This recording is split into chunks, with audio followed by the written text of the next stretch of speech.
আমরা তো যে সংবাদ পেয়েছি এই ঘটনা সম্পর্কে আসলে কোনো অপরাধী তো আসলে অপরাধ স্বীকার করে না, তবে কিছুটা আমরা জানবো। আচ্ছা, এরা কি করছে?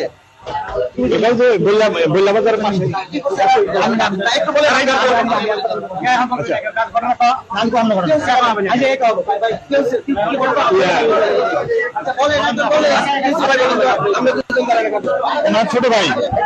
ওনার ছোট ভাই মাদ্রাসা 40 জনের উপরে ছাত্রী আছে, সবার সাথেই মানে যৌন নির্যাতনের মানে একটা অকারণ ঘটাইছে সবার সাথেই, মানে ওই মাদ্রাসায় সবাই গোপন ভিডিও করছে।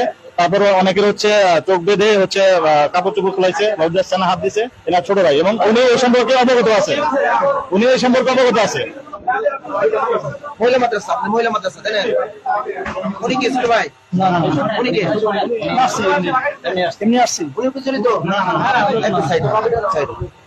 যারা লাইভে রয়েছেন আসলে উনি কিন্তু জড়িত না। আপনার ছোট ভাইয়ের নাম কি? ওবায়দুল্লাহ। ওবায়দুল্লাহ। এই যে ঘটনা, এটা কি সত্য? ভাই এই ঘটনা আমি মূলত শনিবারে শুনছি, ভিকটিম আমারে বলছে। তারপরে আমি তাদেরকে বলছি আপনারা এটা ডিএনএ টেস্ট করেন। পরে তারা বলছে যে পরের দিন আমি ফোন দিচ্ছি, কি করলেন? পরে বললো ভাই ডিএনএ টেস্ট করেন, আগে মামলা করেন, পরে তাহলে মামলা করেন, সমস্যা নেই, কারণ যদি অপরাধ হয় তাহলে শাস্তি হবো, সমস্যা নেই।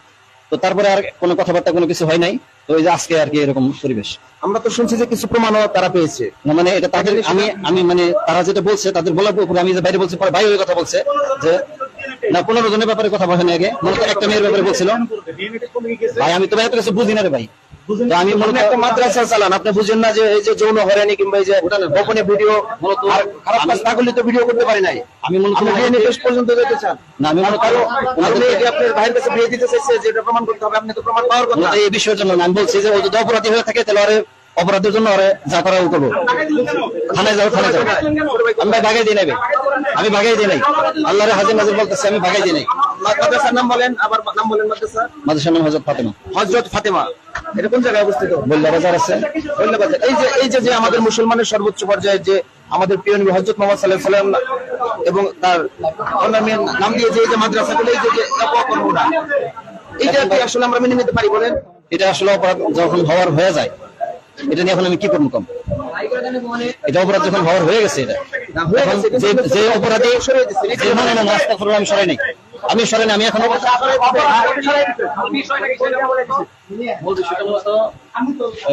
ছোট ভাই কোথায় এখন হুজুরের ব্যাপারে অভিযোগ করা হয়েছে যে সে কুকর্ম করছে বিভিন্ন ছাত্রীদের সাথে। মূলত আর কি প্রথমে একটা ছাত্রীর সাথে বলছে, একটা ছাত্রীর কথা বলছে, একটা ছাত্রীর সাথে আর কি একত্রে করছে, শারীরিক সম্পর্ক করছে, এটা বলছে। কয়টা মেয়ের সাথে? দর্শন আছে। ছোট হুজুর না আপনার ছোট ভাই? ছোট হুজুর আমার ছোট ভাই। আপনার ছোট ভাইয়ের কথা বলেন, ছোট হুজুর এবং আপন ছোট ভাই। আপনার সাথে আপনার ছোট ভাই তো ধরা গেছে, কিন্তু আপনি হয়তো ধরা খাননি। আপনিও কোনো দোষ করে থাকলে সেটা করবেন এবং স্বীকার করবেন। না, যে এখানে ছাত্রীরা আছে আমার, সবাই যদি কোনো ছাত্রী অভিযোগ করে তাহলে আমি থানায় যাচ্ছি। এবং আপনার ছোট ভাই তো পুরুষ, মহিলা মাদ্রাসা তো মহিলা হুজুরকে চালাবেন, মহিলারাও আর কি পুরুষ থাকে, মহিলারাও আছে, পুরুষ। ছোট ভাইকে বিবাহিত? জি। কোথায় বিয়ে করছে? সাবালিয়া। সাবালিয়া। আপনার ছোট ভাই শ্বশুরের নাম বলেন? মোজাম্মেল হক। মোজাম্মেল হক। আর তার আপনার ছোট ভাই স্ত্রীর নাম? আসমা।